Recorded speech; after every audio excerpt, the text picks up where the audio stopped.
I am no dwarf. I'm not a sculptor or mason either, so my experience with stone and its workings is limited to, say, going to a museum and looking at a bust. I've never handled a hammer, never handled a chisel, or even thought twice about seeing that big rock in my backyard sculpted into a visage of ancient bearded heraldry. What I have got, though, is snow crunching beneath my feet and a view that might, just might, make Doran himself think twice. The sapphire hills and cornflower peaks before me hide within them deep lore. Century upon age, twilight, moonlight, and sunlight, the dwarves and other groups have traversed these lands in search of riches. Once a mountain home likely to rival Moria, later a highway of trade between the Noldor and the dwarves, always a bastion of peace and a place of refuge for the stunted folk. It's Ered Luin, the Blue Mountains on beneath your feet. Ka ja kakkonen.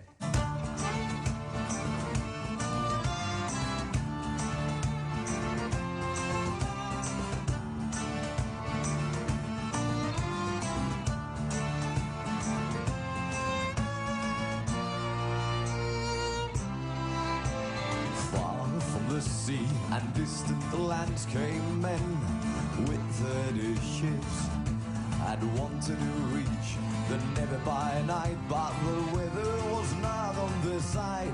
And as the wind grew stronger and stronger, the rain ran down our cheeks. The bow was turned towards Gardar, the sail flew up again. Hey, home guard and beyond, that's where the winds will our sky for fame and for gold. Set sails for those lands unknown.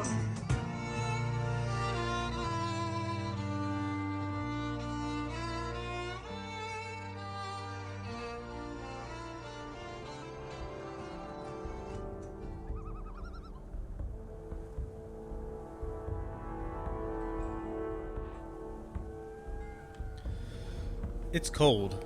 Not an Antarctic, end-of-the-world type cold, but a crisp, high-elevation Christmas morning type cold. Cold enough to lengthen the beards of the many statues of Thorin a few inches with a nice, long icicle. If the Blue Mountains whisper their history through its rocks and bones, Freren's Court, and all of Thornsgate really, belts it out from atop a soapbox. Besides the names, there are many statues, as is the wont of the dwarves, showing various members of the royal family of Durin, not to mention the massive visage of Thorin himself spying the scene. If his face were any more finished, I'd be tempted to say Big Brother is watching. Freren's Court is the entrance to the point of highest elevation in this part of Ered Luin. Further east and north lie the elf city of Ethelion and Skorgrim's tomb beyond, both welcomed fabrications for the story of the Lord of the Rings online. Heading southwards and downwards through the narrow valley reveal a more open lowland dominated by rock formations and pine forests, the snow lit up by sunlight like the shiny steel being forged in Thorin's Hall behind me. Westwards, the cliffs are sheer, blocking the way to the sea beyond. According to the Atlas of Middle-earth, the Blue Mountains are smaller than their misty cousins to the east, but bear a great amount of iron ore so beloved by the dwarves. With that in mind, it's easy to see how Moria was the great city of the dwarves, while Ered Luin remained a stop for ore. The further south I go, the mountains give way, and as the land evens out, the snowmelt is made obvious, and to my right loom the forgotten ruins of Sarnor.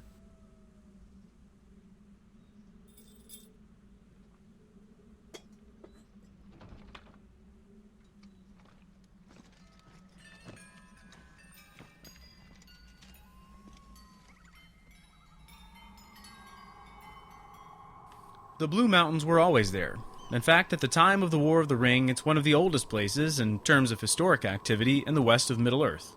Eriador was oftentimes the sleepy little town of some Depression-era novel to the bustling Gatsbyan cities that were Gondor and Beleriand before it. In other words, there wasn't a whole lot going on in Eriador in the First Age, recorded anyways, so the Blue Mountains remain the last hallmark of the roaring First Age for the folks of the Third. First, it was an obstacle to the elves as they followed Orome into the west like a batch of pointy-eared ducklings. Some got stuck along the way, preferring the peaceful uplands and foothills of the Ered Luin to the loathsome road west. If the Misty Mountains didn't get you, the Blue would, leaving only the Quendi to actually make it to Valinor, the Olympus of Middle-earth. And so on either side of the Blue Mountains were settlements of the Avari, those elves who would not dare the long road west. The western side of the mountains in particular, catching the wet sea air to serve as sources for the many rivers of Osirian, became a bastion for the Green Elves.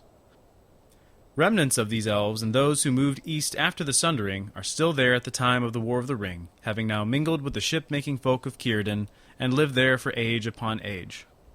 What those elves found later, though, after they got there, was that they were not alone. The massive dwarf cities of Nogrod and Belegost were already constructed deep within the mountains and already home to the dwarves, the masters of stone, the stunted folk. Those bizarre and estranged cousins to the firstcomers, crafted by Aule but given life by the One.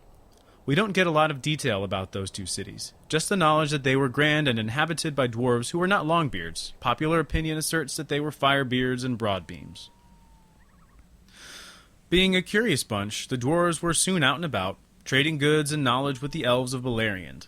In a classic, the enemy of my enemy is my friend type tradition, the dwarves had an especial friendship with the folk of Caranthir, the fourth son of Feanor. Happy times all around. But, as are all the tales of Middle-earth, the ending of Nogrod and Belegost is a sad one. At the end of the First Age, Beleriand is sunk like the Titanic, and a great portion of the Blue Mountains with it, including, presumably, the two great dwarf cities. Those dwarves who survive the Sundering make for the east, and find their way to the Dweradelf, Khazad-dûm, the last of the great dwarf mansions. So, as I make my way down, both directionally and elevationally, and I spy the remnants of Sarnor, I can't help but wonder if a little piece of Belegost is there with it. In the ages to come, the dwarves maintained their mines in the Blue Mountains, but mines they were, not the glory of Khazad-dûm or the splendor of the Lonely Mountain, just a working dwarf's abode and the last stop for the trade caravans passing through the Shire on the Great East Road. So how did such a place become the home of Thorin and Company, heirs to the throne of Durin and greatest of all Longbeards? That is definitely a tale for another time.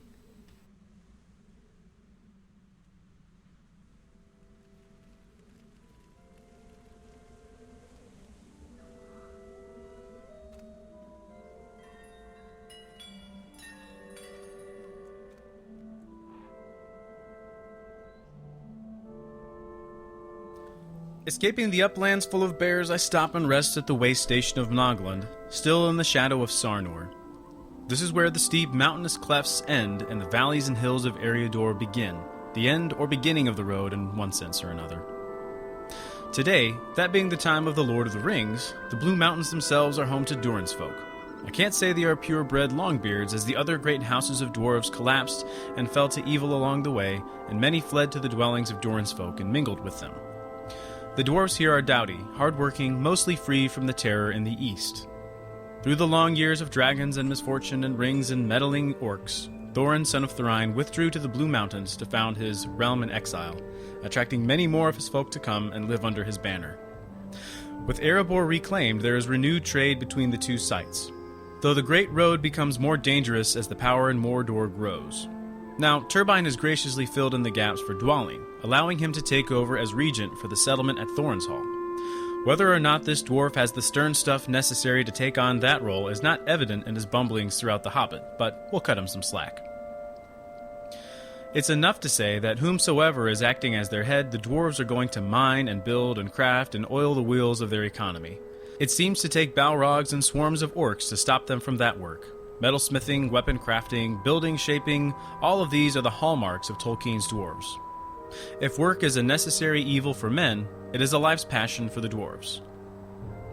Small wonder, then, that their troves overflow and attract dragons, except here in Ered Luin. This is the only dwarven settlement untouched by the malice of orcs, Balrogs, or dragons. If I wanted to get all art school on you, I'd close out this episode by saying that the Blue Mountains are a symbol of the last hurdle of life before relief. It is the final hill to climb, the last barrier before reaching the sea, and that's sea with a capital S. In the First Age, it was the penultimate obstacle for Beor and the houses of the Elf Friends to reach the promised land of Beleriand, free from the wiles of Morgoth in the east. Before that, it was the same for the Noldor and the Vanyar. Beyond the Ered Luin is the end, as far as it goes. The sea, and if not Valinor, the land of the gods beyond, then the end of the world and the end of the threat of evil. As Beor said, a darkness lies behind us, and we have turned our backs upon it, and we do not desire to return thither even in thought. Westwards our hearts have turned, and we believe that there we shall find light.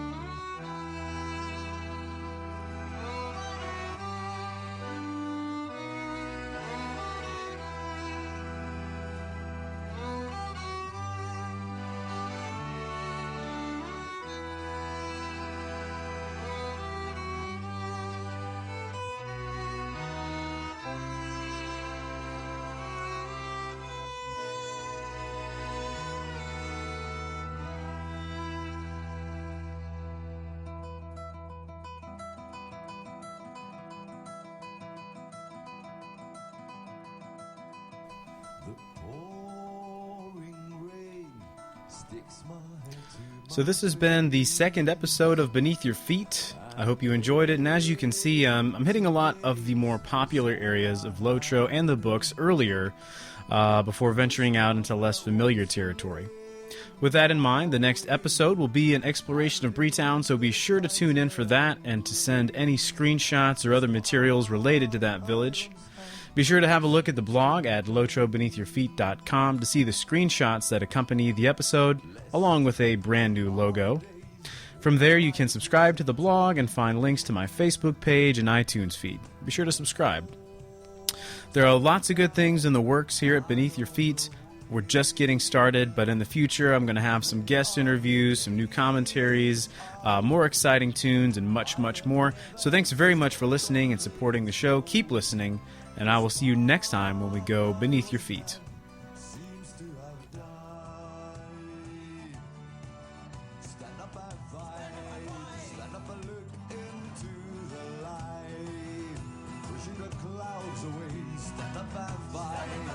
Stand up to see the sky turn bright.